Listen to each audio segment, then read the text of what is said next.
Hey, what's going on everybody? This is Nyzmo and welcome to my channel, and in today's video I am doing a Borderlands 4 review, my likes, dislikes of the game, just my opinions, a very quick and like vague rundown on the story. And yeah, with that being said, let's get right into it. So pretty much let's start out with the story. Borderlands is the sequel to Borderlands 3 on the pretty much chaotic planet of Kairos, which is held captive by the Timekeeper. He implants these things called bolts inside of people, and it pretty much gives them the ability to take over minds. So you're a vault hunter going there to hunt vaults, Timekeeper captures you, and then eventually you get saved by this guy named RJ. RJ saves you, he ends up dying, and then you link up with Claptrap to start the Crimson Resistance again. And then after you start up the Crimson Resistance, you gotta go meet up with Xandra. She's a scientist who used to work for the Timekeeper. She eventually gets kidnapped and taken away, and then you gotta go link up, I believe that's when you link up with Rush, and then you go save Xandra. You meet Xandra at her lab. She's like, in order to defeat the Timekeeper, I need to get these deadbolts from these three enemies, the Idolatar Soul, Callus, and Vialictor. You gotta go collect those and then bring it back to her so she can reprogram them. Then eventually you proceed through the missions. You go, you help out Rush and the Outlanders, defeat Idolatar Soul, collect his deadbolt. You go defeat Callus, collect her deadbolt, help Levain in that. Pretty much Callus, she controls the Rippers, and you defeat her and the Rippers. And then you gotta go to Defiant Calder and help him and his people, the Augurs, defeat Vialictor, get his bolt. All while that's happening, RJ ends up being alive and he becomes a menace, evil person, and then he starts becoming a menace to you as you have to go save Lilith from the moon, which pretty much phase shifted over to Kairos. After that, you got to do all the missions leading up to defeating the Timekeeper. At least that's how I remember the story chronologically. At least from what I remember, that's how I went about the story. And yeah, with that being said, let me get into my likes and dislikes. What I like about this story is that, well, one, let's start out with the antagonist. I really enjoyed the Timekeeper. I thought he was a better villain than the twins from Borderlands 3. He felt very menacing. He didn't feel annoying. He didn't feel like an annoying nuisance either. He just felt like very daunting. Yeah, very daunting is what I would say. And I really liked his dialogue. I liked how he tried to get into your head.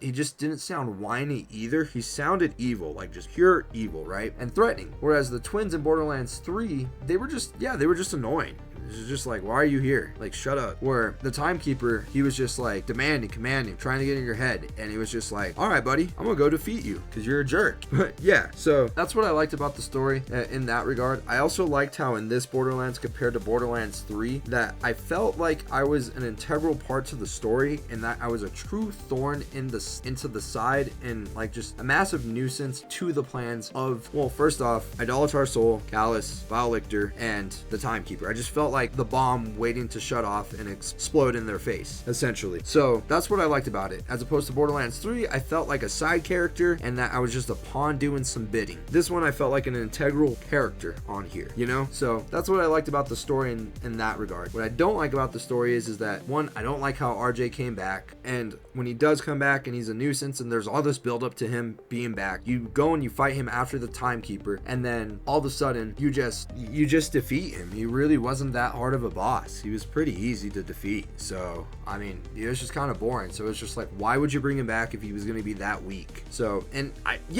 genuinely don't see why he would even be a part of the story. I just don't see a lot of his actions actually being that integral to the story for the most part. I just think he's kind of pointless. So I don't know why they brought him back. Maybe it's just for like that effect to be like, oh, no way, there's a twist. But even then, it's just like, meh. I didn't really like Lilith's character in this one. I don't like how she was like super shook and whatnot. That's not the Lilith that I know. I know the Firehawk, man. I know somebody who's very bold and brave. But I mean, I guess I get it, but at the same time, I don't. It is what it is. I'm not going to go into too much detail with that. And then lastly, one character that I think that was missing that would have been really freaking awesome to have in this story. I don't think I remember Tiny Tina being in the story. Where is Tiny Tina? I think she would have been cool in this story, man. We could have had her like gone in and been a nuisance to, if you were to bring in RJ, you should have had Tiny Tina be brought into the story, never been a nuisance to RJ or somebody. I think that would have been cool, but I don't know exactly how they would have written her in, but I just think she would have been cool. I think, or she could have been a nuisance to the Rippers and Callus. That would have been sick. It sounds like a Tiny Tina move, but I digress from that. I don't really have too many complaints about the story other than that.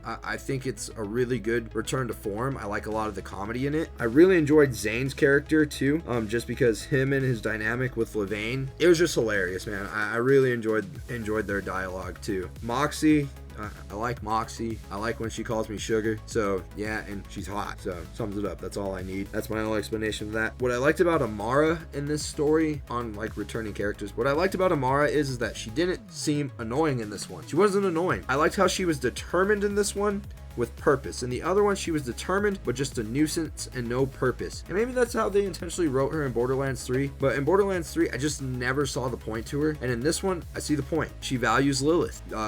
She cares for her. You know, she has something to fight for. Where in the other one, it was just like, who the heck is this kid? Why is she such a nuisance? What's the point? I get it. Like, she was like a teenager at the time in the older one. Even then, like, she could have been a little bit more virtuous in the last one. I just thought she was annoying in the last one. I just never saw the point of her in the last Borderlands. But this one, I actually think her character developed really well. Yeah, I liked how she cared a lot for Lilith and wanted to go and achieve her goal of saving her. So yeah, that's what I really like. Rush was a cool character. I don't really care too much for him. He's just a cool character, I guess. I liked how he wants to lead the Outbounders. I think he's a good ally. In terms of allies, Defiant Calder was hilarious. I liked him. He kind of brought that older like relief to outlook to things. What I liked about this game too is that there was less Claptrap. Claptrap was annoying after Borderlands 1. He was super annoying, and I like how there's less Claptrap dialogue. So thank goodness they had less of him in there. And yeah, that's pretty much it. With that being said, aside from the characters, get right into the weapons. In this game, you have the Order weapons, Ripper weapons, Daedalus weapons, Tedior weapons, Malawan weapons, Jacobs, Vladoff, and Torg weapons. A majority of the story, I used a lot of Jacobs weapons, just because I found them to be the most viable option for me in my playstyle. Not saying that other weapons aren't great, but like sometimes they were really weak in the fire rate, and DPS on them were terrible compared to Jacob's weapons. I'd rather take a single shot Jacob's weapon like AR and spam the trigger finger versus holding down waiting for like a Tedior or a Vladoff weapon to like, or a Malawan weapon to take forever to cycle through and have that, to have that DPS. It was just kind of annoying at that point. Where Jacob's is just like rapid fire. So yeah, I'm a big fan of Jacob's. My only complaint is that they lack an elemental damage. Cool to have like some sort of like a little bit more elemental damage for the Jacobs weapons. It is what it is. I can't really complain too much because they have the best shotgun in the game. It's over 3,000 damage. So, well, at least at the time when I farmed the boss to get the Jacobs shot, that one is cool. However, in late game, I've been using the Vladoff industrialized wombo combo assault rifle. It's got 2,239 DPS, 290 base damage, 82% accuracy, 3.1 second reload speed. Is that 12? You get rounds off in 12 rounds per second. You get that off, and then 66 rounds in the magazine. Rip rockets automatically fire from the underbarrel. And where you at? I like that caption. I don't know. It's a cool legendary weapon. I got it for level 42. I'm level 45 now. It's a really good late game weapon, man, because you get that radioactive damage, and that helps out a lot. Although there is a chart discussing which damages work best on what like type of armor types and stuff. So look that up. But this is a really sick assault rifle. I have the Torg Engorged Performative Rider, level 42, and that's just because it has fire damage. It's 583 fire damage per second with a 7% chance. Alt Fire Flames Blast. That one is sick, and it gives you 642 damage per second. Ripper License Magazine. This gun charges before full auto firing. So you aim down sight, you hold down the trigger, and then it just fires full auto afterwards. Yeah, DPS is 2,828. Base damage is 854 base damage with a multiplier of 4. 74% accuracy, 1.7 second reload time, 1.5 second rounds, and then yeah, 10 in the magazine. So that one's pretty cool. And then I have this Jacob pistol, the Maintained Watching Kuka. That one's pretty cool. And then I got a Jacob sniper rifle, the Looming Koto? I don't know. I can't pronounce that, but it's pretty cool. I really like that one a lot too. It's a lot of fun. I like how that sniper rifle, when I hit reload, it throws and it explodes on impact. So that's pretty cool. In terms of this right here, for your rep kit slot, I have the Mega Adrenaline Pump. Just gives me health, at least from what I understand. It just acts like a stim. That's pretty much what I got. Now for your ordnance slot, slots, man. What I like about the ordnance slots is that there's a variety of ordinances that you can use, and a lot of them are viable. I really enjoyed using the Jacob's throwing knives. The crit knives are awesome against bosses. I hope to find a legendary one at some point. I don't know where to find one, but I really enjoyed the ordnance slots. Right now I'm using booming jelly. I also had the atomic jelly, but the booming jelly is sick. I get base damage of 2,314 with a 325 centimeter radius and 4 charges, and you get corrosive damage at 543 damage per second with 15% chance. And if you're spamming that, heck yeah, I'm taking that 50% chance. So it's really cool. It's a good one. I used it during a lot of the Ultimate Vault Hunter missions, and then I haven't really messed around with class mod slots. I really need to, and I need to mix and match some of that stuff. I know you can pull some stuff and mix and put them together and combine them, so I need to get into that. As for my shields, this one was pretty cool. The Barrage Fireman Fireworks, that was pretty cool. But this one I've noticed, the handy Mandarin Bunker, that one was really cool. I really enjoy you having this one, because when energy shields are full, it grants you plus 20 movement speed, and when shield is empty, grants plus 28% gun handling and 15% movement. And then also what helps out a lot too is that it gives you a little bit of secondary shield afterwards too, what I've noticed. And like, it's not that my shield is blue, it changes to this like nice lavender color that adds that secondary protection for you. So whenever I'm getting melted, this thing gets me out of some challenges. And then here, I know this isn't like the best equipment either. I'm kind of like just mixing and mashing everything together. I need to put together a build a little bit better, but I've just been running missions with my friends online. So yeah, and I know I need to mix and mash a lot of these enhancement slots, and I know you can do it. I just need to go and do it. I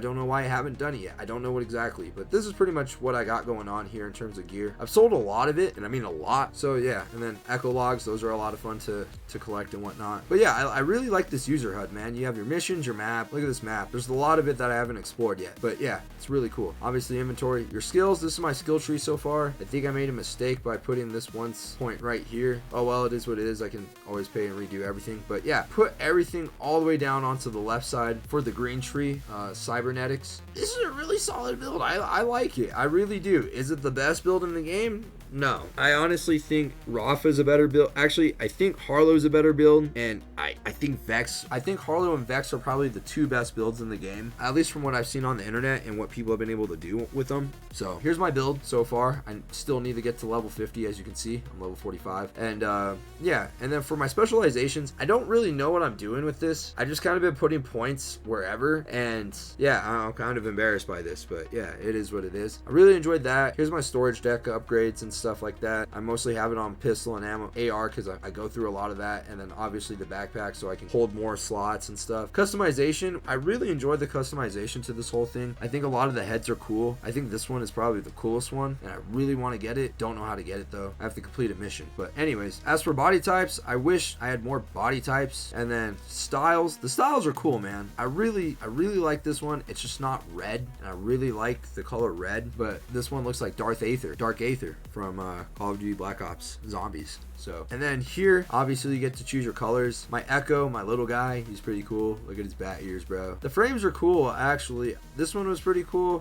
This one looks cool. Actually, this one looks, yeah, that one looks pretty cool. Hey, this one, man, I wish there was more frames for your Echo. And then obviously you could choose the paint job. Vehicles, I really like the vehicles that you can select in this game. They're cool. This is mine that I have so far. I really mess with it. Paint jobs are pretty solid. I have this one equipped. But yeah, I mean, overall it's a lot of fun. But yeah, I don't really have too many complaints. One complaint I do have about the game is, don't mind my pathetic percentages right now, but yeah, here's the Ultimate Vault Hunter. What I didn't like about this one is that there's a bug going on to where you had to complete a bunch of other missions in order to unlock this mission to go into the vault and defeat the Guardian for that vault. And I really didn't like that because, I don't know, it just takes a lot of time. It's just like, why can't I just go into that vault and defeat it? So then I just ran up some bounties while my friend Andrew just completed those missions, and I just piggybacked off of him for that. So there was there's that. But other than that, these missions, they weren't too bad. You can literally get this done in like 3 nights worth of playing. So 6 hours in total if you have the time to game. 6 nights if you only have an hour a night to complete it. And if you're playing with a couple of other friends. Other than that, I don't really have too many complaints for the game other than I really didn't like the amount of time I spent on shaders loading, man. I'm kind of over it when it comes to PC games, but I really enjoy PC gaming, so I can't really, it's not really a double-edged sword. It's just it's the give and take of it all, right? So it's like, yeah, I can't really complain. I'm the one who chose this. I am the one who chose it. So yeah, other than that one bug with the Ultimate Vault Hunter and then the shaders, the shaders like compiling and everything, despite me having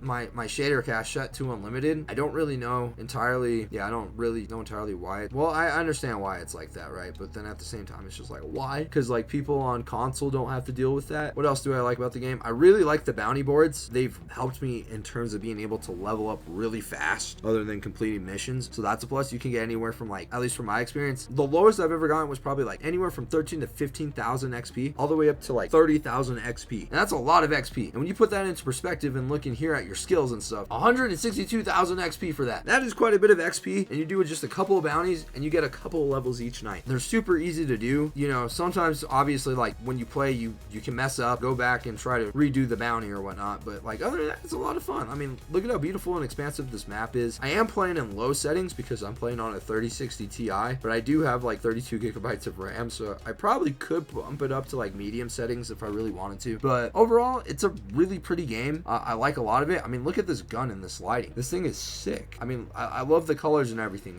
It's really a good game, and if you haven't played a Borderlands game yet, I really recommend picking this one up. If I had to give this like out of a 5-star rating, I'd probably give it like a 4 stars. I really enjoy this game. It's a lot of fun. Yeah, I'd give it 4 stars, and that's not me absolutely glazing it. I'd put it up there, pretty high up there in terms of the Borderlands games. I kind of hold them all pretty equally. I'd say Borderlands 1 and Borderlands 2, really the S tiers and the 5 out of 5s that I would give the game, the series. The pre-sequel, I'd give it probably about like 3.5 stars. It was kind of underwhelming. Borderlands 3, I'd give it about the same as the actually no, I put the pre-sequel lower. Actually, I don't know, because I enjoyed the pre-sequel. It wasn't too bad. I'd put Borderlands 3 around that 3-star mark with the pre-sequel. It could go lower. It probably could be at around the 2.5 star mark for me, just because it was cool, but I didn't really enjoy it as much as I did Borderlands the pre-sequel. And then I haven't played Tiny Tina's Wonderland either, so can't really rate that one either. And I haven't played any of the other entries in the series. I think there is like 1 or 2 other ones. I could be absolutely wrong, but overall, this game is a lot of fun. I understand that it did have like, I think I saw some reports of it saying 89% of its player base has dropped off within the first month. I just think the reason I think for that is that, and especially from the comments I see online, is that they don't quite understand like late game in Borderlands in terms of like completing the missions, wildcard missions, going to do bounties, going to level up, and going to go in and make a build, and then obviously doing the Ultimate Vault Hunter missions. I just don't think a lot of people quite understand that, and I think a lot of people who did buy the Borderlands at launch were new to the series as well. So if you're new to the series and you decide to put the game down after playing the story, I think you should pick it back up and explore a lot of the content that it has to offer. And it's honestly a lot of fun. I never really played Borderlands until like maybe about 4 or 5 years ago, and I started out playing Borderlands on the Switch, which is wild, right? I started playing Borderlands on the Switch, and I played Borderlands 1, Borderlands 2,